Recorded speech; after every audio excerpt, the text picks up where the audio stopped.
Avec Judith Vintraube, Georges Fenech, avec Philippe David, Stéphane Simon et Nathan Devers. C'est Sophie Audugé qui nous a rejoint. Merci d'être là et bonjour à vous, chère bonjour. Sophie, directrice générale de SOS Éducation. Évidemment, il va être question d'école. Nous parlerons également de nos agriculteurs, puisque nous avons parlé tout à l'heure de souveraineté par rapport aux frontières. Eh bien, nous parlerons de souveraineté alimentaire, de souveraineté industrielle, avec l'affaire Doliprane. Voilà un dossier industriel explosif. Peut-être une citation sur l'école avant le début du débat. Une école où les écoliers feraient la loi serait une triste école.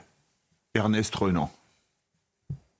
Eh ben, ça fait un silence. Ernest Renan, effectivement. Alors, Ernest, ça change là, de il faut rebondir. Mars, c'est toujours 19e non, mais Ernest siècle, Renan, mais là, c'est encore deux salles. Alors, puisque vous connaissez tout, en 1882 à la Sorbonne, il pose cette question. Qu'est-ce qu'une nation ? C'est parler la même langue, etc. Là, j'ai pas la citation. Un plébiscite de tous les jours, parler la même langue. J'étais un peu jeune en 1882, j'avais 5 ans. Vous aviez des cheveux, c'était l'époque un peu. Oui, j'en ai eu. Foufou sauvage. Non. Alors, les sujets, eh bien, bon, merci de rappeler l'école, évidemment, de Renan. Malheureusement, nous en sommes loin. Hier, commémoration à la mémoire de nos deux professeurs, hussards de la République, Samuel Paty. Nous allons également longuement parler avec vous, Stéphane Simon, d'un documentaire, j'allais dire, de salut public. Très important, les derniers jours de Samuel Paty, le combat de sa sœur pour la vérité. Ce sera diffusé demain sur l'antenne de C8. On va y revenir longuement avec vous. Vous allez nous expliquer cette démarche. L'objectif, on le voit évidemment, mais c'est très important de s'y arrêter. Je voudrais tout d'abord vous faire écouter ce matin, avant de vous soumettre la tribune dans l'excellent journal Le Figaro de Pierre Vermeuren, ce qu'a dit par exemple Manon Aubry à la question. Je veux dire, la question est simple, la réponse est simple, même si le sujet est très complexe. Quel est le plus grand défi dans notre pays ? Qu'est-ce qui fait aujourd'hui que nos professeurs sont tués ? Qui porte le couteau ? Écoutons. Il y a toute forme de conservatisme qui met en danger l'école comme un terrain d'apprentissage. Lesquels, par exemple ? Vous prenez certains établissements privés, par exemple, qui enseignent que le droit à l'avortement, c'est tuer des fœtus et tuer des enfants. Moi, je suis en profond désaccord avec ça, mais ce n'est pas une question de point de vue. Là, c'est une question aussi de s'assurer que la République maintienne son principe, qui est écrit d'ailleurs sur le fronton des écoles, liberté, égalité, fraternité. Et l'école doit le garantir. Et c'est pour ça qu'il faut lutter contre toutes les formes d'obscurantisme. Mais la question, c'était quand même, est-ce que l'entrisme islamiste à l'école, est-ce que cet islamisme est le danger le plus important dans notre pays aujourd'hui ? Voilà la réponse. Comment vous réagissez, Sophie Audugé ? Je pense qu'elle a bien appris sa leçon. Je veux dire, elle répète la même chose que Madame Rousseau. Quand on parle de l'entrisme islamiste à l'école, en fait, on fait référence notamment au fait d'avoir une tactique qui intègre une institution ou une association en vue d'infléchir ses positions. Et c'est vrai que cet entrisme est observé, dénoncé en 2004 par Jean-Pierre Robin. Vous l'avez reçu plusieurs fois. Nous sommes en 2024. Donc aujourd'hui, on n'est même plus, je pense, au niveau de ce terme d'entrisme. Je veux dire, c'est ancré, c'est là, c'est présent. Et on a vécu, il y a 4 ans, quelque chose d'inimaginable. C'est qu'un professeur a été assassiné d'avoir enseigné. C'est surréaliste en France. Donc, je pense que par rapport à la situation d'aujourd'hui, moi et plein d'autres, on n'a pu être que choqués du manque d'honnêteté, de transparence, de vérité depuis le 13 octobre, un an après l'assassinat de Dominique Bernard. Vous en parlez dans votre documentaire, j'imagine. J'ai amené le livre de Jean-Michel Blanquer parce que c'est symptomatique de la situation aussi. Jamais, publiquement, n'a été démenti le mensonge de l'enfant qui a fait assassiner Samuel Paty. Jamais. Mais elle est passée devant la justice pour ça, même si elle a fait du sursis. C'est une mineure. Ouais. Un ministre de l'Éducation nationale en poste, est-ce qu'un ministre de l'Intérieur en poste a publiquement, devant la France entière, prononcé la réalité de ce mensonge ? Je ne crois pas. Non. Est-ce qu'il a été Attendez, dit... c'est important, ce que vous voulez dire que jamais, on le dit quasiment tout le temps. Non, Michael Paty l'a dit, sa sœur l'a dit, des journalistes l'ont dit, des livres l'ont dit. Michel Blanquer le dit. Enfin. Mais publiquement, est-ce qu'on a dit qu'un professeur a été assassiné à la suite d'un mensonge d'une élève dans sa classe ? et que tout un ensemble d'autres circonstances se sont produites, en premier desquelles une fiche d'atteinte à la laïcité remplie à ce moment-là à l'encontre de l'élève, non à l'encontre de Samuel Paty. À ce titre-là, moi je pense qu'il est inconcevable de prétendre lutter contre ce qu'on appelle aujourd'hui un entrisme islamiste dans l'école, mais qui n'est plus un entrisme, hein, si on ne commence pas par dire la vérité. Et cette vérité, si vous voulez, elle est fondamentale. Et après, pour répondre à la question que vous avez posée à une députée, je précise à une députée, eh bien, je crois qu'en 2022, hein, on a commenté tous ces chiffres, hein, en 2022, dans un rapport, une étude de l'IFOP, on apprend sur des données récentes, hein, sur des professeurs, 60% des moins de 40 ans s'autocensurent. C'est plus de 12% qu'en 2020, en 2 ans. Sur les professeurs de moins de 30 ans, 60%, plus 62% considèrent qu'on pourrait adapter les menus en fonction de la religion. On est dans une école laïque, je rappelle. Hein. 41% des professeurs de moins de 30 ans sont d'accord pour le port de tenues religieuses, abaya ou camis. Ce sont des chiffres, tout le monde peut les vérifier. Dans l'éducation prioritaire, 65% des professeurs s'autocensurent. 65%. C'est plus de 18% à 2020, en 2 ans. D'accord ? Alors, bon, je pourrais vous donner plein d'autres chiffres. Arrêtons-nous sur ce que vous avez dit, Sophie Audugé, pour faire réagir tout le monde. Vous avez raison sur l'entrisme islamiste. C'est plus un cheval de Troie, c'est un éléphant au milieu d'une pièce. Et ceux qui ne veulent pas le voir, c'est qu'ils sont dans un déni mortifère. Vous dites honnêteté, transparence et vérité. Je voudrais m'arrêter. Moi, je pense que les trois sont liés. Vous avez raison. Quand on a une démarche d'honnêteté et de transparence, normalement, on aboutit à la vérité. Mickaël Paty, donc chez nos confrères de TF1, a eu des mots. Je veux dire, il faut les dire à un moment, parce qu'il n'y avait pas de pudeur. Il n'y a pas de pudeur dans ces affaires-là. C'est-à-dire qu'elle est allée à la morgue, elle n'a même pas reconnu son frère. Elle a vu larver de tellement coups de couteau et que le drap mortuaire était levé jusqu'ici pour ne pas voir, évidemment, que sa tête a été tranchée. Mais il faut savoir ce dont on parle ici. Qu'est-ce qu'elle veut, cette sœur, aujourd'hui, précisément ? Elle veut un combat citoyen, elle veut que les gens aient un sursaut républicain, pas plus que ça. C'est-à-dire qu'on ne peut pas continuer face à ces agressions, ces immixtions islamistes à l'intérieur de l'école à simplement aller déposer des nounours en peluche et allumer des bougies, des bouquets de fleurs et dire ils n'auront pas notre haine. Ça ne suffit pas. Il faut un peu moins d'hommage et un peu plus de courage, si je peux m'autoriser cette phrase. Parce que on voit bien qu'il y a des enseignements à tirer de l'affaire Samuel Paty. Parmi les enseignements, il y a un peu de solidarité des professeurs aussi, quand ils sont aux prises à un mensonge, comme vous le rappeliez, Sophie, à l'instant. Quand un professeur est pris dans une spirale comme ça, où un mensonge fait face à lui, il faut déjà partir du principe que le professeur dit la vérité jusqu'à démonstration du contraire, et non pas commencer, comme on l'a vu à Tourcoing il y a très peu de temps, par dire bah oui, on comprend et on compatit, et puis on est du côté de l'élève qui a tapé sa professeure, comme ça s'est passé, vous en souvenez, il y a quelque temps.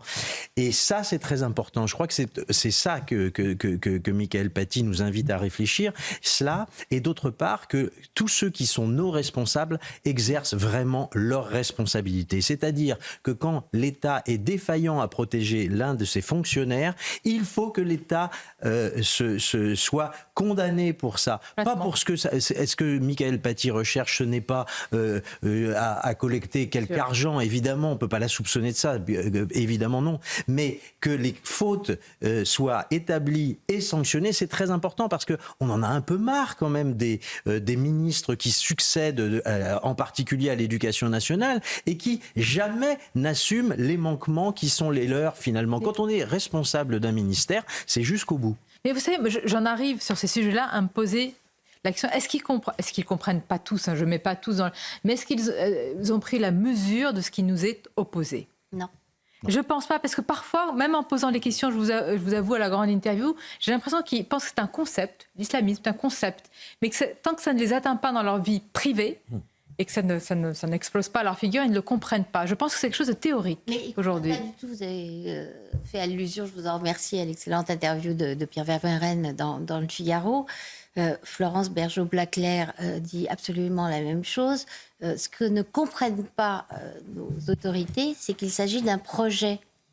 Il y a un projet de conquête par l'islamisme, de conquête mondiale, d'établissement d'un califat mondial, dont la prise en main, la conquête de l'école est une étape fondamentale. Vous avez des textes, et notamment Florence Bergeaud-Blaclair y fait référence dans son livre, qui sont anciens, qui datent des années 2000 et même avant, d'organisations internationales, mais aussi des frères musulmans, qui sont une organisation internationale secrète, mais une organisation internationale, qui explique que, en fait, l'école, c'est l'endroit où on désislamise les enfants musulmans. Donc, il faut absolument s'attaquer à l'école. Et s'attaquer à l'école, ça veut dire aussi s'attaquer aux filières de formation des professeurs. Et c'est pour ça que le sondage dont parle Sophie de l'IFOP de 2022, que moi je cite une semaine sur 2, doit nous forcer à ouvrir les yeux et à nettoyer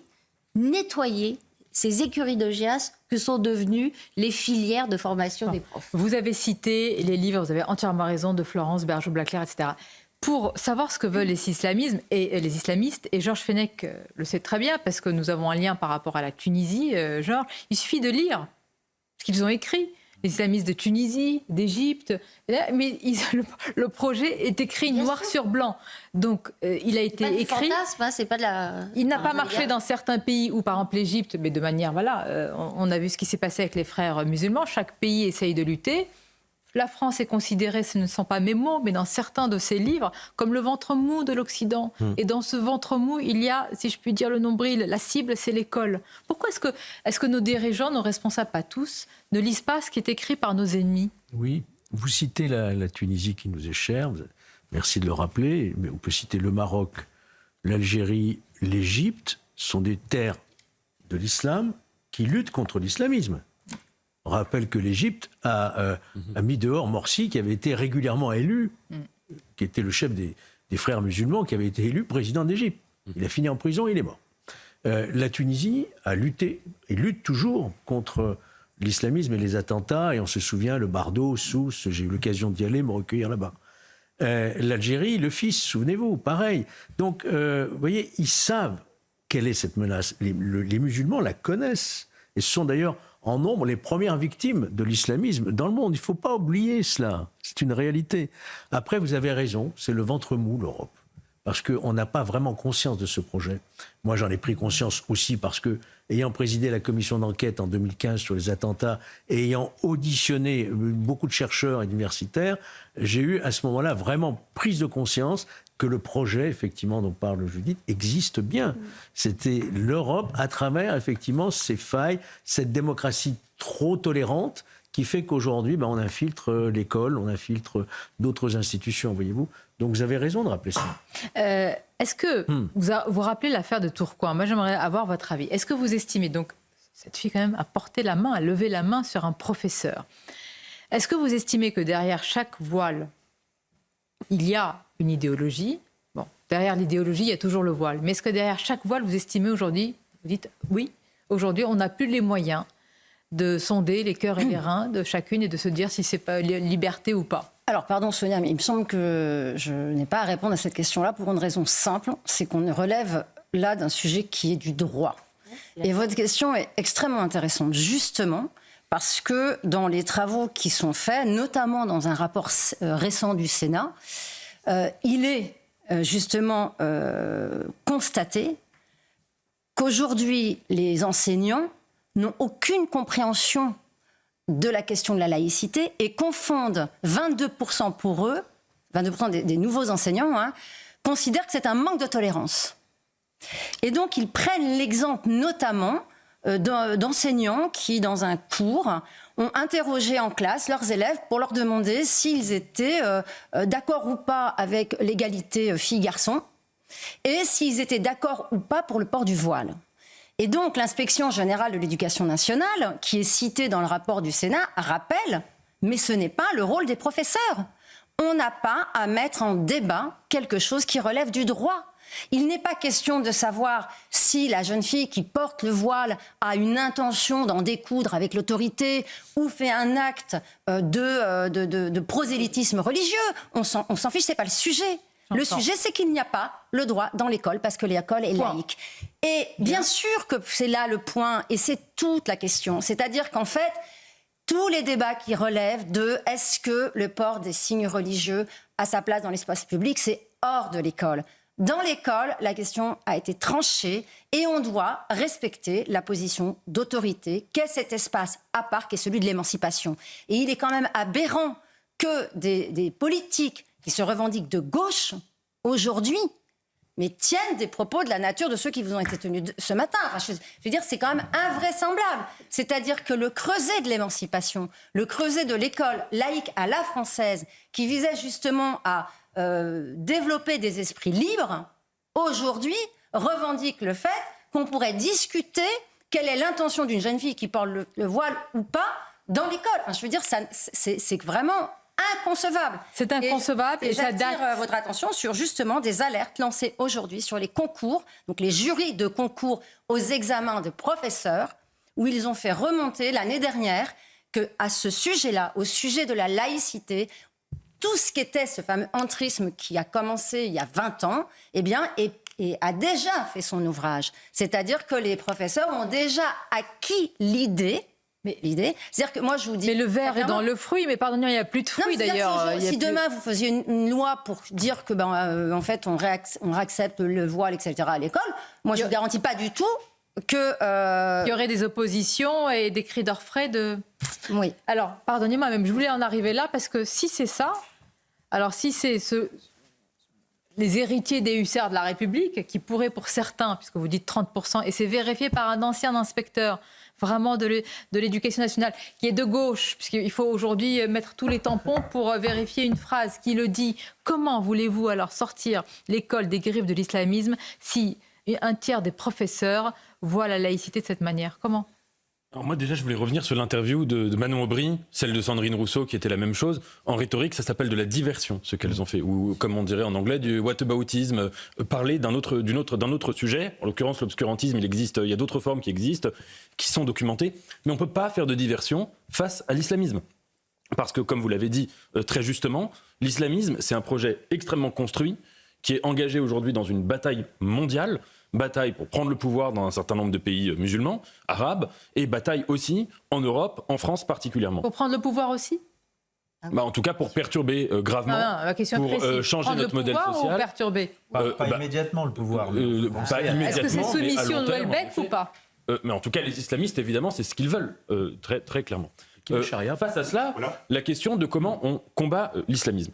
Moi, je pense qu'il faut vraiment faire la distinction entre le fait que l'islamisme est une idéologie et qu'on doit le combattre, mais avec même des mesures très très concrètes, je pourrais y revenir dans un instant, mais qu'en revanche, la question que certains professeurs, que certains citoyens, que certains, et d'ailleurs même dans la jeunesse, c'est beaucoup le cas, puissent ne pas être d'accord avec la loi de 2004. Alors évidemment, cette loi, elle existe, il faut l'appliquer quand elle existe, ça je ne le nie pas. Mais on a le droit de la contester sans, si vous voulez, être taxé de faiblesse ou de complaisance vis-à-vis de l'islamisme. Parce que c'est une toute autre question. C'est une conception différente de la laïcité. La laïcité existait avant 2004. On a le droit d'estimer, si vous voulez, que porter un signe religieux, est-ce que ça doit avoir sa place à l'école ? Ça, c'est une question ouverte. Mais en tout cas, que porter un signe religieux, c'est pas en soi un gage d'idéologie. En revanche, c'est un signe religieux qui ne dit rien des rapports homme-femme, le voile ?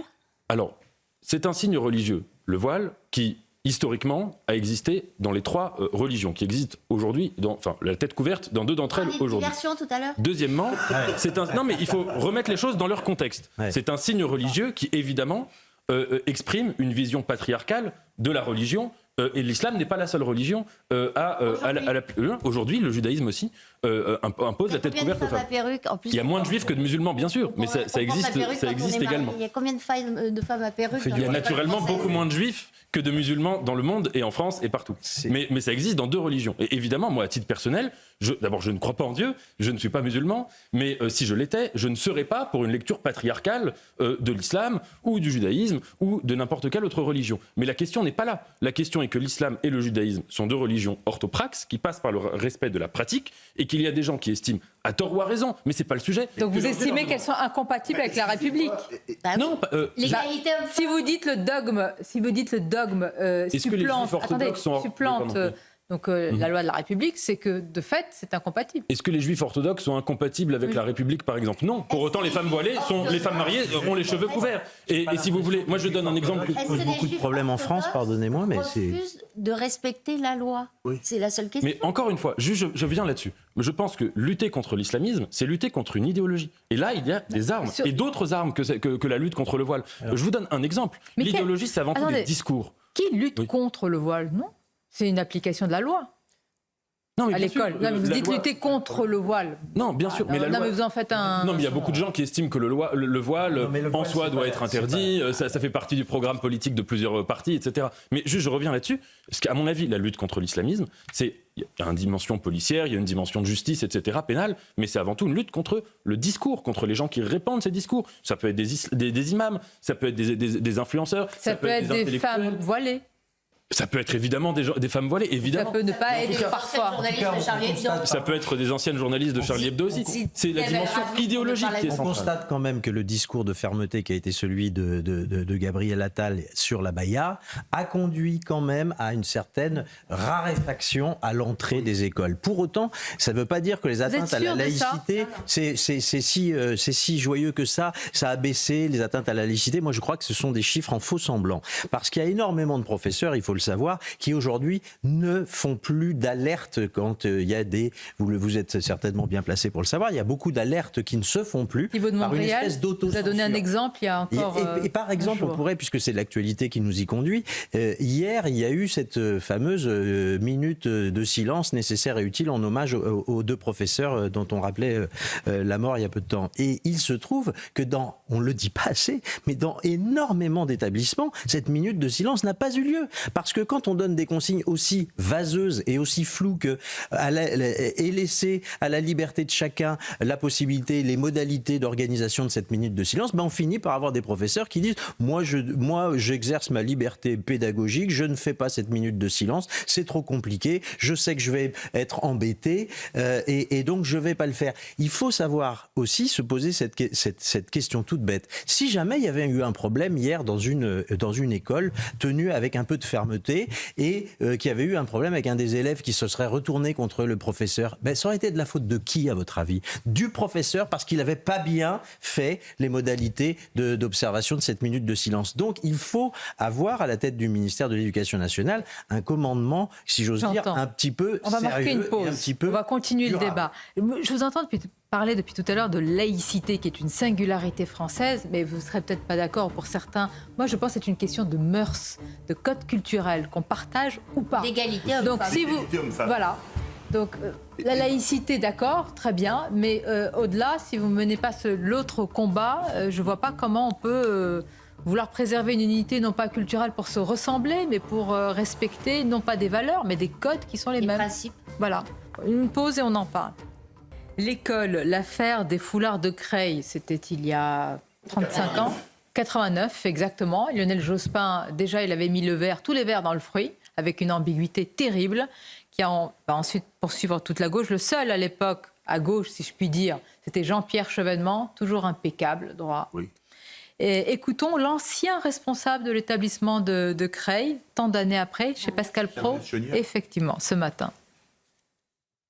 Bien entendu, l'administration de l'éducation nationale aurait souhaité que pas de vague. Voilà. Bon.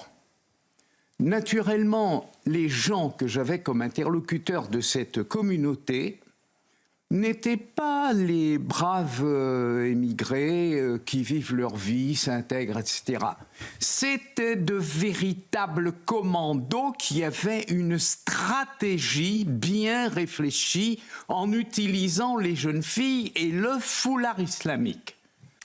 Il le pensait, il le disait déjà il y a 35 ans. Aujourd'hui dans le Figaro, Pierre Vermeuren, qui est normalien, agrégé, docteur en histoire, il est l'auteur d'une dizaine d'ouvrages remarqués. Il affirme que l'islam politique est un adversaire résolu de l'école, de la République, à la lumière des exemples étrangers où les frères musulmans et les talibans ont pris le pouvoir. Il explique que ce que les islamistes veulent faire de l'éducation nationale en tuant, en minant l'esprit critique pour diffuser et instiller le poison du dogmatisme. Le dogme avant les lois. Thibault de Montbrial avant-hier, je ne veux pas noircir le tableau déjà qu'il est, c'est plus que soulage, mais parfois il y a de la lumière dans le noir, donc on va voir. Mais là, véritablement, on n'en voit pas. Il a dit islamisme et mexicanisation. Donc violence, qui est un cocktail explosif et qui se retrouve également à l'école, parce que cette fille à Tourcoing, vous pouvez, déjà c'est plus qu'une faute, ce qu'elle a fait en voulant mettre son voile dans l'enceinte de l'établissement, mais aussi pouvoir porter la main sur son professeur, donc la violence quand même totalement débridée. Est-ce que vous êtes d'accord avec ce constat, Georges Fenech? Est-ce que vous diriez également, mexicanisation en parlant de certaines villes et islamisation, c'est un cocktail bien sombre? Mais vous savez, on se rend compte aussi qu'il y a une superposition dans certaines zones, certains quartiers, entre l'islamisation et le séparatisme, donc, et le trafic de drogue. Il y a une source de financement aussi de ces réseaux. Il faut pas le nier. C'est un constat que l'on peut faire et qu'on ne dénonce pas suffisamment. Commencer par le Hezbollah, d'ailleurs. Alors, je ne sais pas, peut-être. Oui, le trafic de drogue. C'est tout à fait documenté. Oui, non, mais ça, c'est au niveau international. Je parlais de nos quartiers. Oui, là, non, mais c'est il n'y a pas de Hezbollah chez nous. C'est un bon exemple de collusion entre l'islamisme et les cartels sud-américains. Ça a toujours été. Donc il y a une superposition de ces cartes, si je puis dire, territoriales, géographiques, sur ces gangs à la fois. C'est assez documenté. Il y a effectivement une source de financement de ces courants-là à travers certains trafics, pas uniquement le trafic de drogue d'ailleurs. Donc il faut le savoir et il faut lutter contre ça. Quand hier les phrases ont été prononcées, on ne vous oubliera jamais. Bon. Vous avez rappelé, je vais le dire par honnêteté à nos téléspectateurs pendant la pause, c'est vrai, et on aurait dû tous y penser, que les photos de nos deux professeurs soient affichées sur les mairies, les ministères et autres. Au moins de l'éducation, peut-être. Il n'y a plus, depuis 2020, je ne crois pas, alors après on n'a pas regardé sur tout le territoire français, mais je ne crois pas qu'on ait affiché des portraits à taille gigantesque de Samuel Paty et Dominique Bernard dans les grandes et devant les grands monuments des institutions françaises, en premier duquel du ministère de l'Éducation nationale. Moi, ça me paraît invraisemblable. Et je rappelle aussi quand même qu'en 2022, Dominique Bernard n'est pas encore assassiné, puisque Dominique Bernard n'est assassiné qu'il y a un an, rappelons-le. Il n'y avait que 60% des enseignants qui étaient concernés par l'hommage fait à Samuel Paty. Et lorsqu'un hommage a été organisé, dans ces hommages, il y avait 20 à 40% de contestation de l'hommage. Si vous voulez, donc là, pareil, Madame Genetet, dont il est fort possible que son nom quand même soit qu'on s'amuse un peu avec son nom, avec une certaine forme de cynisme. Quand elle annonce les atteintes à la laïcité du mois de septembre, je veux dire, elle se fiche du monde. Elle se fiche du monde. J'ajoute d'ailleurs que depuis mars... Pardonnez-moi, le ministre de l'Éducation avant, dont parfois on se gargarise de sa fermeté, Gabriel Attal, le ministre de l'Éducation avant d'avoir été Premier ministre, il donnait pour les mêmes chiffres. Alors, merci Sonia, parce que là, il a fait une manipulation en bonne et due forme. C'est-à-dire qu'il a fait croire aux gens qui l'écoutaient, parce que c'était sur France Inter, donc à des auditeurs, que sa circulaire de la Baïa ne pouvait rendre effet que cette année en 2024, voilà, après validation au Conseil d'État. C'est faux, c'est faux. Sa circulaire a pris effet immédiat, d'ailleurs il s'en est bien vanté à l'époque, et les chiffres d'atteinte à la laïcité ont explosé. Et pourquoi elles ont explosé en septembre de l'année dernière, qui était à 1034 et non pas à 800 et des brouettes, parce que le vrai chiffre, à moins que sur le site de l'Éducation nationale, les chiffres qui soient donnés soient faux, mais si je me réfère aux chiffres de l'Éducation nationale, en septembre de l'année dernière, c'était donc 1034, voilà, et en octobre, c'était 1812. Donc pas de baisse. C'est-à-dire x3 ou x4. Voilà. Ça, c'était l'année dernière. Et pourquoi on a eu beaucoup d'atteintes à la laïcité l'année dernière? C'est exactement l'inverse de ce qu'a dit Gabriel Attal sur cette chaîne concurrente. C'était parce que les équipes se sont senties soutenues. Donc elles se sont certainement senties plus légitimes, voilà, à signaler. Philippe David. Pour mettre un peu de légèreté, ça m'a inspiré une citation de Churchill. Je ne crois les chiffres des statistiques que lorsque je les ai truqués moi-même. Peut-être que ça a inspiré le ministère de l'Éducation nationale. Il faudrait enquêter. Moi, je crois qu'il faut revenir à 1989, ce que j'appelle le péché originel. Le péché originel avec une gauche qui s'est coupée en trois. Une gauche républicaine, comme toujours, Jean-Pierre Chevènement. Une gauche communautariste, Daniel Mitterrand, qui, rappelons-le, avait pris la défense de ces jeunes filles en disant « ce serait un recul, je cite, ce serait un recul considérable pour une histoire de foulard, de fichu.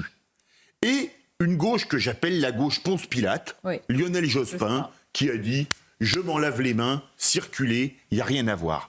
Et c'est ce qui... Allez-y, je vous en prie. Et c'est ce qu'il y a d'absolument terrible. Moi, quand j'étais gamin, la gauche, c'était la laïcité, c'était la République, c'était liberté, égalité, fraternité. Et c'était très souvent une gauche très bouffeuse de curés. Alors qu'aujourd'hui, ce qu'il y a de terrible, c'est que cette gauche qui bouffait du curé à l'époque bouffe toujours du curé, Oui. mais se délecte dans le même temps à passer l'aspirateur sur les tapis de prière. Et c'est là où j'ai quand même un gros problème avec cette évolution de la gauche. D'ailleurs, ça explique peut-être son effondrement dans les quartiers populaires au niveau électoral. Et pour rendre hommage, si je puis dire, à ces hussards de la République, il y a beaucoup de manières de le faire. Il y a aussi une autre manière, c'est de regarder et d'écouter, de suivre Mickaël Paty à travers votre documentaire. Stéphane Simon, ce sera demain à quelle heure ? À 21h20 sur C8. Les derniers jours de Samuel Paty, le combat de sa sœur pour la vérité, avec cet ouvrage également, cette enquête sur une tragédie qui aurait dû et qui aurait pu être évitée.